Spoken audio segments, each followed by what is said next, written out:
अस्सलाम वालेकुम। क्या हाल है आप सबका। उम्मीद करती हूँ सब खैरियत से होंगे। एक ऐसी हकीकत जो हर लड़की को जानने की ज़रूरत है, इस पैगाम को लाजमी सुनें और आगे दोस्तों के साथ शेयर करें। ये खूबसूरत पैगाम एक ऐसी लड़की के हवाले से है जो मैं अब बयान करने जा रही हूँ। जब वो जामिया की बस में बैठ जाती तो अब्बू को अल्लाह हाफिज़ कहते हुए हाथ हिलाती। पता नहीं उस वक्त अब्बू की आंखें उसे अजीब सी क्यों लगती, जैसे कुछ कहना चाहती हो। अब्बू का मामूल था उसके लाख मना करने पर भी वो रोज़ सुबह इसी पॉइंट जामिया कराची की मखसूस बस तक छोड़ने आते।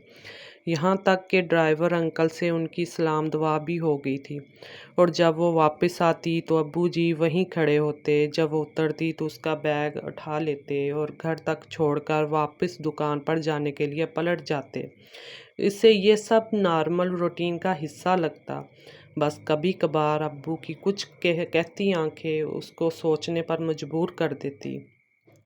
कुछ दिन पहले जामिया में एक लड़के से उसकी दोस्ती हो गई। हुआ कुछ यूं कि स्टूडेंट वीक के दौरान मोबाइल नंबर्स का तबादला हुआ किसी प्रोजेक्ट के सिलसिले में, और यूं बातचीत दोस्ती में बदल गई। आखिरकार उस पर फितन दूर की खामोश हवा ने उसे भी छू ही लिया।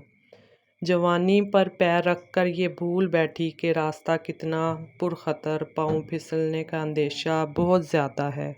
यार एक तो तुम डरती बहुत हो, यूनी में मिलती ही नहीं। चलो एक काम करते हैं कि कल जामिया आने के बाद बाहर चलते हैं, कुछ खाएंगे पिएंगे, थोड़ा सा घूमेंगे फिरेंगे, कुछ बातें करेंगे। वो ज़िद करता रहा, आखिरकार उसे मानना पड़ा। अच्छा सुनो, अंदर अच्छा सा ड्रेस पहन कर आना और अबाया उतार कर बैग में रख लेना। और वो ना ना करते हुए भी उसकी ज़िद के आगे हार गई। अगले दिन अबाया के अंदर प्यारा सा ड्रेस पहने जामिया जाने के लिए अब्बू के साथ पॉइंट तक पहुंची। जैसे ही सीट पर जाकर बैठी और अब्बू को अल्लाह हाफिज़ कहने के लिए हाथ उठाया, रोज़ाना की तरह अब्बू की आंखों से आंखें मिली। कुछ तो था अब्बू की आंखों में, लबों पर वैसे ही नरम मुस्कुराहट थी, मगर आंखें क्या कह रही थी पता नहीं। क्यों उसे घबराहट सी होने लगी। वो पलट कर खिड़की से अब्बू को देखने लगी। वो वहीं खड़े बस की जानब देख रहे थे। नूर को लगा जैसे उसके वजूद उनकी नज़रों से बर्फ़ हो चुका है, जैसे इस बस ने उसे जकड़ लिया हो। इससे लगा वो इस बस से उतर नहीं पाएगी। उसे लगा जैसे अब्बू कह रहे हों कि प्यारी बेटी, मेरी इज़्ज़त तेरे हवाले, मेरी दाढ़ी के सफ़ेद बालों का भरम रखना। बस आगे बढ़ती गई। अब्बू अब उसे नज़र नहीं आ रहे थे, मगर उनकी नज़र ने अपना काम कर दिया था। उसे लगा जैसे वो बहुत बड़ी अमानत में ख़यानत करने जा रही है। आंसू का गोला जब हलक में फंसने लगा, पूरे जिस्म में एक सनसनाहट सी होने लगी।